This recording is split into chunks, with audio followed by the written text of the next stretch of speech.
So the Nepal that I've seen mostly in markets are these ones. They're a little bit smaller, they're more flat. Can I eat this raw?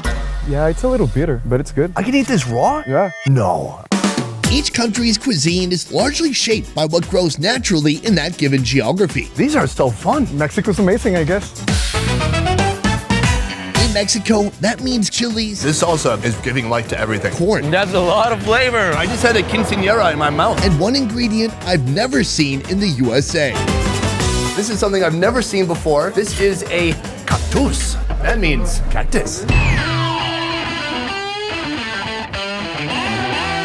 Today, I'm on a mission to eat only cactus and cactus dishes for the next 24 hours. To me, I think the spice could be good for fiber. Just move things along in the gut. I didn't even know you could eat cactus. Oh, it's gooey. And now, my breakfast, I can eat this raw? lunch, Is this a taco? desserts, It's so moist. drinks, It is cactus water with pineapple. Oh, good. I'm glad there's pineapple in there. all of it will be made using one of Mexico's most unique, iconic native plant species. And it all starts here. How far away from Mexico City are we right now? We're about 1.5 hours away from the center. This is still Mexico City though. Hold on. Out here, this is Mexico City. Mexico City is a big city. We're in the south. This is Mlipa, Alta. Mlipa, Alta lies in the southeast corner of Mexico City. 90% of this area is agricultural land, but one stands above them all. The prickly pear cactus, or in Spanish, nopal. This place produces 80% of the cactus in Mexico. 80%? I thought cactus just kind of grew wild. I didn't know people were farming it agriculturally. Do you have any idea how long it takes a cactus to get this big? I don't know, but we're about to find out, I guess. Hola, que llegue. Nice to meet you. Meet Anastasia. She's a promoter, teacher, market vendor, chef, a little bit of everything. But today, she greets us as one who grows this superfood in her fields. Her farm is over 3 acres, and most of that is covered with nopales. Why Nepales? Porque es el cultivo que hay en toda esta región. She was saying that before, it was beans, corn, squash, but in the 60s, the boom of the nopal came here. This vegetable was domesticated almost 10,000 years ago by the ancestors of the Aztecs. Every part of the plant has found its way into Mexican life, but most significant is how it's eaten. When they discovered the benefits of nopal, more people were starting to eat nopal, and the business for them was going great, so everybody changed from what they were growing to nopales. Today, nopales can be found in many cuisines around the world. In 2018, it was given the title of hottest food trend by people who like to give titles to stuff. It is super rich in calcium. It is really rich in fiber, so it helps people digest things better, and it helps diabetic people reduce their sugar levels. The goo from the inside of the nopal can also be used as sunscreen. Do you have any goo with you? I think I need that right now. What makes it even better is that farming this plant requires almost no effort. Just bury the pads in soil. From there, the job is easy. They don't need to water the nopales at all. The rain will do the work. So there's just issues with different types of bugs that try to eat it, right? Yeah, that's the main enemy, but she said that a well-kept nopal won't have that problem. After 1 year, these nopales are ready for harvesting. Before, people used to have bigger nopales, but it is recommended to just have 3 levels of nopal because it is faster for the nutrients to get to the plant. Tengo que estirarme para poder alcanzarlos. And her height helps a lot to be this size. If not, she would have to go up to cut it. Right. A nopal tree can generate up to 100 pads, and a well-kept nopal can last up to 7 years. Each spot that you see is like a scar of the nopal. It will never grow back again in this spot. But where you can see little spikes and little flowers, that will be a nopal someday. In the low season, Anastasia sells 880 pounds of nopales per week, and that number can double during special holidays. In the market, there is 3 types of nopales, and it's based on size. This one is called cambray. And this one is venti? Venti, grande, and large. Today, Mexican folks eat about 14 pounds of these spiky snack pads per year. Can I eat this raw? Sin lo desespino. She's gonna take the spikes off for you. I can eat this raw? Yeah. No. Every country I go to, if there's a weird food, I'm like, I just eat it right now. Usually they're horrified and they think there's something wrong with me. But today, she goes, yeah, absolutely. Boom. So we got it right here. Wow, it smells like fresh cut green grass. Mmm. Fresco. Yeah, it's really fresh. Wow, the texture is so awesome. It's a tiny bit sour and a little bit tart, but pretty mild flavor overall. It's a little slimy. There's a little bit of goo. Is this how people really eat it sometimes? Some people eat it, and even smaller ones. Have you had it raw before? Today's the day, I guess. Yeah, you can get a little slimy. A little acidity even. Yeah. It's actually good. After farmer Anastasia shows us her cactus field, Chef Anastasia will be making us some cactus dishes. Hola, we're now in your kitchen. I notice you have a big commercial kitchen. It's separate from the kitchen inside. Can you tell us about your work here? Hace 4 años 3 years ago, she won an award with a cake made out of nopal. And since that moment, she noticed that people really loved her product, so she started building this kitchen so she could innovate in new products of nopal. Oh, and then we also have this dish right here. Our first dish of the day starts with nopal pads sliced up and fava beans roasted on the stove. She prepares a clay pot, adding in fava beans, water, nopales, salt, and epazote stems. Epazote is a plant like an herb, Mexican herb. Ah, epazote. It's a little turpentine-y. It's got some interesting, like very bold flavor to it. As the pot boils, she scoops out the impurities that float to the top. The best way to eat this is with a tortilla. This special tortilla is made also with nopal. What? Flattened dough made from corn flour, fresh nopal, and cilantro. This is the first green tortilla I've seen. I've seen blue and white. Then cook it up on the flat top. These are cactus tortillas. She puts in like a whole piece of the cactus, some red salsa, and then she completely disregards the beans, and the beans are feeling a little left out right now. You should accompany the taco with some beans. People like to eat it with the outer shell, and people like to take out the outer shell, whatever you feel like. Okay, should we both take a bite at the same time, or? ¿Pudiera preparar un taco más, por favor? Ah, another one, please. Cheers. It's really good. Tortilla's delicious. It sounds so dry and crumbly. It's got a great texture to it. And then the cactus is so interesting. It's squeaky as you're eating it. Your teeth are squeaking against it. I mean, it's kind of boiled, so it's a little bit soft, a little bit firm, and it's a lot slimy. Should we try a bean as well? Oh. It's a big bad bean. Oh. They're really good. And then the salsa just brings a little bit of kick, a little bit of flavor to it. And it's super healthy as well. It's essentially vegetarian food, but it's surprisingly like meaty. Like when people put mushrooms in a burger, because they don't eat animals or whatever. They do it because the mushroom still has a kind of a meaty bite to it. And that's what that's like. Well done, muy bueno. So much food around the world has to do with just what is available to people there. Then they take it and they find ways to work with it. And that's what people have done here for thousands of years, and that's what she's still doing today. What do you think could be done to make this a more popular ingredient around the world? combinar, porque a mucha gente no She le believes gusta. the key for international success of nopal is combining it with other things. A lot of people don't like nopal alone or just grilled. The combination of things and the whole variety of things that you can do with nopal is the key to make it a success. And hopefully one day we'll all be eating nopal, but also still meat, because I like meat. Before we leave, Anastasia treats us to another dish she created. Nopal sope with beef and cheese, plus a side of cactus juice. It is cactus water with pineapple. Oh good, I'm glad there's pineapple in there. Nopales, pineapple, water, lime, sugar. Here you have a fresh, healthy, slimy drink. Oh, it's so thick. Cheers. It is refreshing. It's actually really good. It has some glue to it, like pulque. It's like drinking air. It doesn't feel like you're drinking liquid. It's almost like the head of beer where you just like drink the foamy part of the beer. The whole thing feels like that, a slimy foam. But that's pretty good right here. This is our main course. This is awesome. When I went to the market, I had some kind of a street food that was like on a flat corn dough, and then they put cheese, sauce, and different things on top. That flat thing is called atlacoyo. But here, instead of having those carbs, you can use the cactus. She scores the cactus and throws it on the grill. These cactus pads are joined by slices of beef. Let them cook evenly on each side. Then add cheese to each slice of beef. Wait for it to melt and assemble the dish. Finish with a hot touch of salsa. Cheers. Cheers. It's really good. Oh, excelente, mi amigo. Everything comes really together. It's so smoky. That's what I love about it. But it's so gooey too, dude.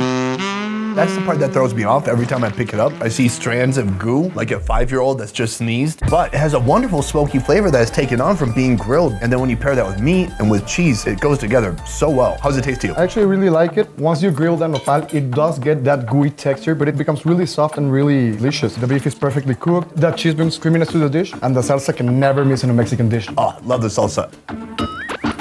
This is remarkable. Today, I set out to eat cactus for an entire 24 hours. So far, so good. But what happens when this strange species is elevated to its highest potential? We're gonna go high end. Okay, let's do it. Did you bring a collared shirt? Do I need one? They might not let you in, but I'll get some for takeout for you. Carajillo is known for its modern Mexican fusion cuisine. The menu here never fails to surprise its patrons with creative touches from Chef Juan. Chef, put her there. Thank you. Hola, mi amigo. How long have you been working here? 32 años en cocina. He's been working for 32 years in the kitchen, but Carajillo only for 1 year and 7 months. Chef Juan is also a master chef producer for Mexico, Colombia, and Chile. Today, he'll attempt to wow us with a 3-course cactus meal. But first, ant egg tacos. I thought it was a taco. Instead of being on a tortilla, it's on the nopal. Is this a taco? Esa es mi versión del taco. That is his version of the taco. Chef Juan starts by sprinkling the nopal pads with sea salt, grill it with some oil, and that's gonna be the taco base.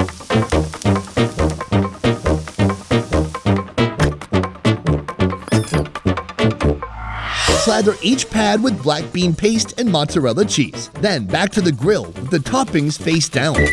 At the same time, the flat top receives a ribeye steak, caramelized onions, and ant eggs.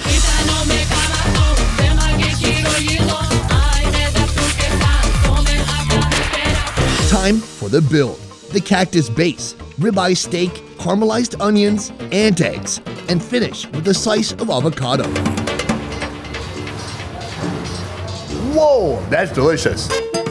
I think this is one of the best nopales that I've ever had in my life. Yeah, absolutely. Es que la combinación de ingredientes, lo que a mí me gusta, que sea... He says that the combination of the ingredients is what makes it the best. He starts with making it look really good, but also it needs to taste really good as well. My gosh, yeah, it looks great. I mean, in the way it tastes. Hey, good catch. It's got that base. The way he's prepared it, it's not slimy at all. The goo does not come out. And then the ant egg. This is one of my favorite ingredients that I've found so far in Mexico City. This is also known as the Mexican caviar. If you've ever had caviar, just those little eggs, the way they pop, these ant eggs like kind of pop. They're juicy and they have a great buttery flavor to them. They're awesome. We're gonna have a few more nopal dishes made from you. And may I just say, if I had a shot of mezcal, I would cheer to the future of cactus. Salud to cactus. Mezcal. Cheers. This is like 2 shots. Oh my God. I'm gonna drink half.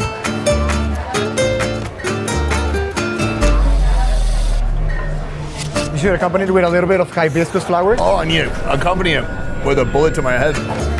Why do I like it? Ugh, it hurts so good. All right, I'm ready for course number 1. Course 1, caprese salad with nopal. Usually, a caprese salad would be soft mozzarella cheese, tomato, probably some olive oil, and basil. Here, it's very different. This is the Mexican version of the caprese salad. We have red tomato, green tomato, fresh nopal, quesillo, which comes from Oaxaca, and a pesto made out of seeds of the pumpkin. Fresh nopal pads are pressed into circles. Tomato and tomatillo are sliced up. From the time that you were a kid until now, have you seen the popularity for nopales increase or decrease? Season the nopales with salt and lime. Give the same treatment to the tomato and tomatillo slices. He says that he's seen the demand for cactus grow because at the beginning people ate it because of need and it was associated with a lower class level. Right. But right now with the healthy trend, a lot of people are turning to nopal for a healthy option. Time for the build. Okay, I'm gonna start with this cheese. Oh. Oh my God, so fresh. Dude, that cheese is so delicious. Queso Oaxaca, it's like my new favorite cheese. This is super clean, super fresh, extremely delicious. If I move things around a little bit, I can reveal what we really came here for, the nopal. The nopal. It still has the bite of the fresh nopal. It's just such a natural flavor. There's some little bit of herbs, there's olive oil, a tiny bit of salt, and then just the really fresh plant itself. You get a hint of chlorophyll. Yeah, you get a hint of chlorophyll. The texture, it's like kind of crispy, crunchy. It's still a little gooey in the inside, but it's really, really good. Magnifico. Is that a real word? Yeah. Hey, another little bit of a sip of mezcal. And I'm ready for the second course. The second course, braised short rib with nopal. Braise the rib in a sauce made with dried chilies, mezcal, and cactus. Cover the ribs with nopales and continue spooning sauce on top. That way, the nopal can send some flavor into the short rib and the sauce makes it a little thicker. Is it kind of like the way they cook barbacoa with maguey? Exactly. The same use that they give maguey in barbacoa, they use it with nopal in the short rib. A spoon of mashed potato, a nopal slice, then the short rib, garnished with red onion, pea leaf, slices of radish, and cilantro sprouts. Do you ever see food so delicious and you feel like, I don't deserve this? Well, I deserve this. First of all, let's just grab some of this rib, because what the F?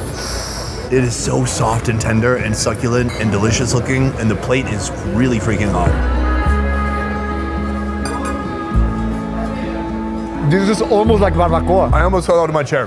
It's so soft, it's so tender, it's juicy, it's perfect. Wow, that is incredible. I gotta say, I taste a lot of beef. I don't taste a lot of cactus coming through. Let me get some sauce. I got some meat. I've got the cactus on there too. That's delicious together. The gooiness of the grilled nopal is back at it again, but it actually conserves some of the flavor of the sauce of the short rib. It reminds me of okra, because when you steam or boil okra, it gets really gooey and slimy inside. The big difference is okra, when it's not boiled and not steamed, is like inedible. But here you can eat it either way. Delicious raw, but when it's steamed or cooked, it's good too. It doesn't hurt to have a $35 short rib next to it. It never hurts to have a $35 short rib next to something. No. Every perfect meal must end with the perfect dessert. But how do you turn this into something sweet and satisfying? That's part of our shot.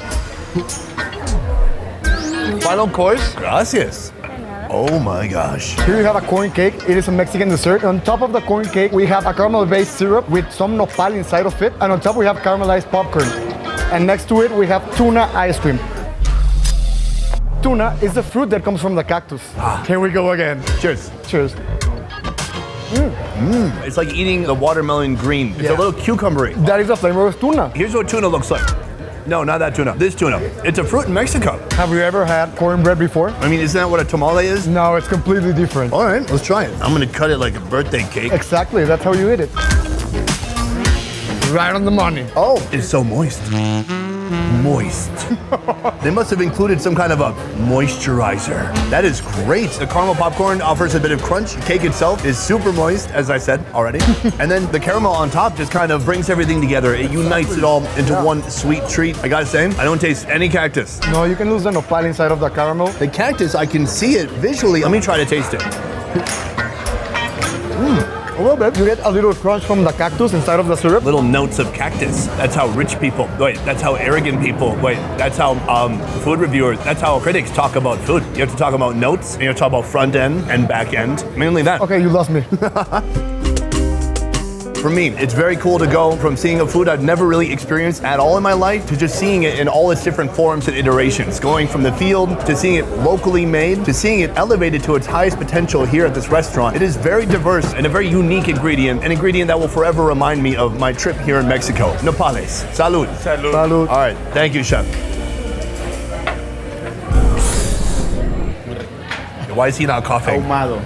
I want to be like this guy when I grow up one day. Best Ever Food Review Show is a small team of independent creators, and everything we do here works because of you guys. Click the link in our description to join our Patreon and receive exclusive benefits. A piece. De nopal con piña. I want her to prepare the nopal water with pineapple right now. Maybe you should chew a little more. I don't know what you said. The elevation here is killing me. Hold on. La elevación está un poco dura. Ellos vienen de... She's lower to the ground. She can breathe so much more easily. I've discovered a whole new food that can be used for so many things at age 37. And I don't even look 37, do I? Maybe 45, 48? Thank you. So I've had something like this in the market, but it was... That worked really well. All right, let me get some sauce. I got some meat. I've got the cactus on there too. Don't get that shot, it's too pathetic looking. Why, you have a tiny little bite. It's like someone's toothless grandma. Bring her here for her birthday. She's gonna love this. Grandma, it's time to go out to eat, but I don't have any teeth. Don't worry, Grandma, I got you. It's so tender. Some people don't like that. They go, oh, the bone shouldn't be able to come out so easily. Who are those people? And I want to speak to them. Yeah, I want to speak to them. Yeah. I want them to have detention, in-school detention, the worst kind. Guys, I hope you enjoyed this video and our deep, in-depth exploration of the cactus or Nopal. A huge thank you to my man Herman for joining me. Monks of Munch, read it on the shirt. It's a place you should go on YouTube or Instagram or any social media. Check them out, subscribe, and follow them to see more fun action. Guys, that is it for this video. Thank you so much for watching. I'm going to see you next time. He will see you next time too, maybe also. Peace. Oh, yes. All right. Man, are there other types of cactuses? I feel like we could sit on cactuses maybe.